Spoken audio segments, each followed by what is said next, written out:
मध्य प्रदेश के चुनाव होने वाले हैं और उसमें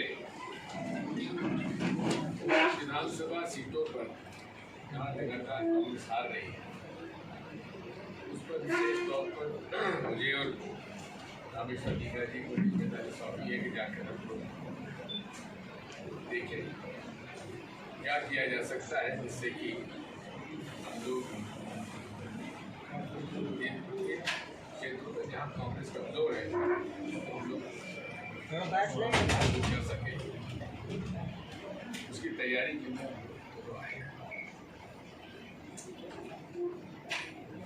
संगठन कांग्रेस का कमजोर कहाँ है मुझे स्वीकार करने में कोई दिक्कत नहीं है, लेकिन कमलनाथ जी ने उसको बड़ा सुव्यवस्थित ढंग से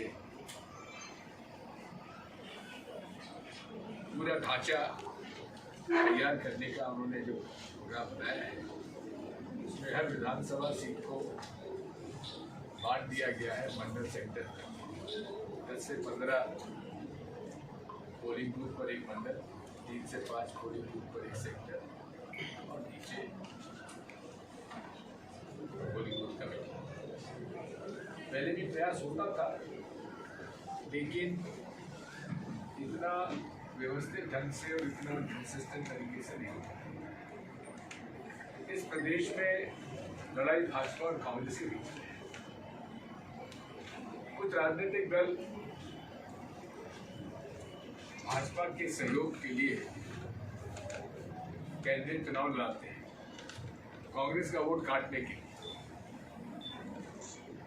उसमें गोंडवाना गणतंत्र परिषद भी है, बीएसपी भी है, अब आम आदमी पार्टी आई है और कुछ जगह एमआईएम भी आ जाती है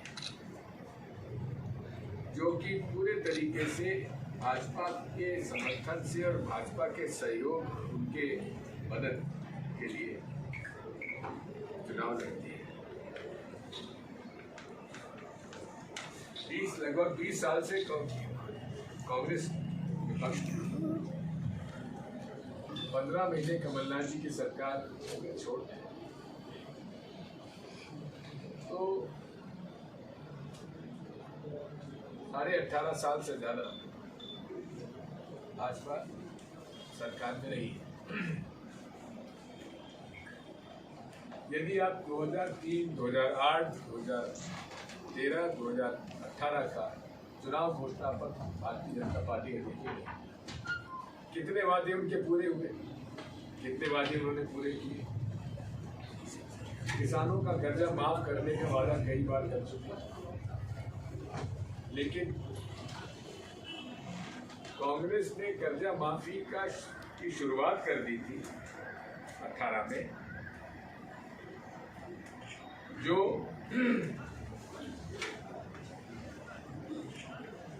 ओवरड्यू किसान थे उनके तो 2 लाख तक के कर्जे माफ हो गए थे और ड्यू किसानों के भी कर्जे 50,000 तक के माफ हो गए थे। 1 लाख, 1.5 लाख और 2 लाख इस क्रम में होने वाले। पहली बार देश में वन टाइम सेटलमेंट जो केवल बड़े बड़े कॉर्पोरेट्स और उद्योगों का होता था, किसानों के लिए भी कमलनाथ जी की पहल पर आरबीआई से चर्चा करने के बाद वन टाइम सेटलमेंट में काफी राहत किसानों को मिली थी। ये भी एक सोचने वाली बात है, जब जब कांग्रेस आती है तो बिजली के बिल कम हो जाते हैं और भाजपा आती है तो बिजली के बिल बढ़ जाते हैं। कांग्रेस सरकार आते ही हमने किसानों की बिजली का बिल आधा कर दिया और आपके जो डोमेस्टिक कंजम्पशन की रेट थी वो भी कम कर दी थी, जिसकी वजह से लोगों के जो 2-2, 3-3 हज़ार के बिल आते थे 200, 300, 400 रुपए की बिल आने लगे। लेकिन फिर सरकार भाजपा की आ गई, कुछ हमारे लोग बिक गए, फिर वो की वही हो 2,000, 3,000, 4,000 की बिल आने लगी। ये केवल घोषणा करते हैं, वादा पूरा नहीं करते। अब लाडली बहना योजना उन्हें लगभग 20 साल बाद याद आई जब चुनाव आ गया, और उसमें भी प्रक्रिया इतनी जटिल कर दी है, ऑनलाइन रजिस्ट्रेशन करी। अब उन क्षेत्रों में जहाँ इंटरनेट कनेक्टिविटी नहीं है वहाँ कैसे उनके फॉर्म भरे जाएंगे? वन टाइम OTP जो आता है उस OTP भी नहीं आ पा रहा है, रजिस्ट्रेशन लगभग स्टैंड स्टिल है। पूरे तरीके से ये केवल लोगों को एक गुमराह, एक ठगने वाली बात है। कांग्रेस वादा करती ही निभाती है, और कमलनाथ जी एक ऐसी शख्सियत है जो इस मामले में जो कहते हैं सो करते हैं। अब चुनाव पास आ गए तो शिवराज सिंह जी को किसानों की बात याद आई, और उन्होंने तय किया है कि किसानों के जितना कर्जा है उसका ब्याज माफ करने के लिए बहुत बड़ा आयोजन करने वाले हैं।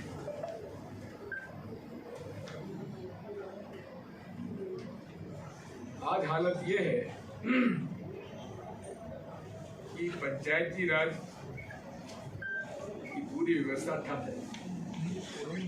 जो अधिकार हम लोगों ने 93 से 2003 के बीच में दिए थे, जिला परिषद के अध्यक्षों को, जनपद अध्यक्षों को, सरपंचों को, लाखों शिक्षक कर्मी, गुरुजी, पंचायत कर्मी आदि और लोकल लड़के थे नियुक्त हुए। ग्रामीण क्षेत्र के लोग अपॉइंट हुए। इन्होंने टोटल सेंट्रलाइजेशन करके व्यापक के माध्यम से नियुक्तियां करनी शुरू की, जिसमें भारी भ्रष्टाचार हुआ, जिसकी आज भी जांच हुई।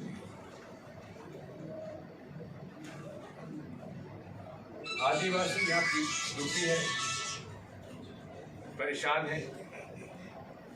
आदिवासियों को ठगा जा रहा है, उनकी जमीनों पर कब्जा किया जा रहा है। जो जमीनें हमने अनुजाति और जनजाति को बांटी थी, उनके पट्टे कैंसिल किए गए। बड़ी मात्रा में भारतीय जनता पार्टी के लोगों ने उन पर कब्जा किया है। भारतीय जनता पार्टी के लोग सस्ती दरों पे उनसे जमीन खरीद रहे हैं, और बड़ी इफरादी से कलेक्टर के ऊपर दबाव डालकर परमिशन ली जा रही है, जिसकी वजह से आदिवासी जो जमींदार था वो अब भूमिहीन होता चला गया। आज तक जो भूमि अधिग्रहण अधिनियम है उसके पट्टे भी पूरे नहीं मिल पाए। इसी के साथ साथ जो माइनिंग के लिए, सिंचाई के लिए, सड़क के लिए जो अधिग्रहण कर रही है सरकार भूमि का, उसमें जो भूमि अधिग्रहण अधिनियम कांग्रेस पार्टी ने लागू किया 2013 में, कि अगर सरकारी जमीन का अधिग्रहण कर, सरकारी जमीन चाहिए, निजी जमीन का अधिग्रहण करना है, तो ग्रामीण क्षेत्र की जो सर्कल रेट है, जो कलेक्टर रेट है, उससे 4 गुना मुआवजा दिया जाए, शहरी क्षेत्र में 2 गुना। लेकिन पीछे के दरवाजे से एक ऑर्डिनेंस निकाला गया और राज्यों को अधिकार दे दिया गया कि आप मुआवजा तय करें। और मध्य प्रदेश तो पहला राज्य था जिसने कि दुगना और चौगुना छोड़ के केवल जो सर्कल रेट में मुआवजा देना शुरू कर दिया। ये मानसिकता दर्शाता है भारतीय जनता पार्टी की सरकार, जो किसान और मजदूर विरोधी है। यहाँ पर कोल माइन बहुत है, मजदूरों के अधिकार छीन लिए गए। जो 44 उनके लेबर लॉस थे, बिना ट्रेड यूनियंस के चर्चा करे केवल 4 लेबर कोड लागू कर दिए। भारत में परंपरा रही है, जो हमारे इंटरनेशनल लेबर ऑर्गेनाइजेशन की जो परंपरा है हर देश में हर वर्ष ट्राइपार्टाइट मीटिंग होना चाहिए, तीन पक्षीय मीटिंग होना चाहिए, एम्प्लॉयर, एम्प्लॉई और गवर्नमेंट।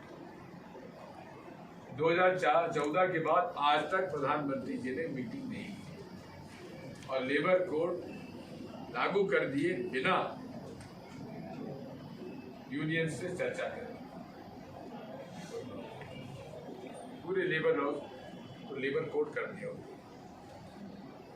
इसी तरह से यदि आप देखेंगे तो शहडोल इलीगल सैंड माइनिंग और इलीगल कोल माइनिंग का बहुत बड़ा अड्डा बन चुका है। पूरे सरकारी नियंत्रण में इलीगल माइनिंग हो रही है और अधिकांश विधायक, मंत्री और भाजपा के नेता वसूली कर रहे हैं। कुछ क्षेत्र इतने प्रदूषित हो चुके हैं कि वहां लोगों के स्वास्थ्य पर असर पड़ रहा है। महिलाएं आंदोलन कर रही हैं, लेकिन उसके बाद भाजपा के नेताओं के दबाव में कलेक्टर महोदय लोडिंग फैसिलिटीज को सुधारने के बजाय वापस वैसा की वैसा धरना चालू कर दिया।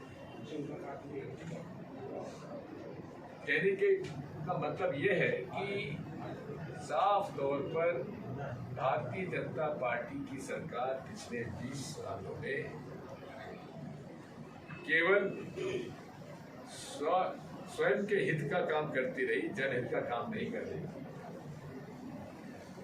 और आज भी यहाँ कई ऐसे लोग हैं जिनकी जमीनों का अधिग्रहण हो गया लेकिन मुआवजा उनको नहीं मिला।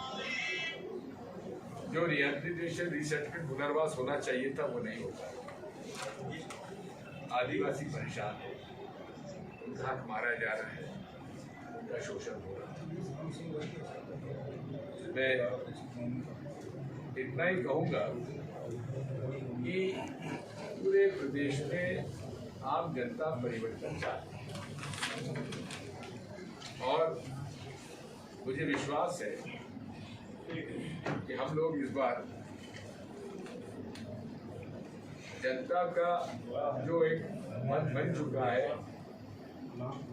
इस घोषणावीर सरकार को अपदस्थ करने के लिए, जो उनका मन बन चुका है कांग्रेस सरकार बनाने में, उसमें हम लोग सफल होंगे। ये मुझे कोई प्रश्न नहीं करता।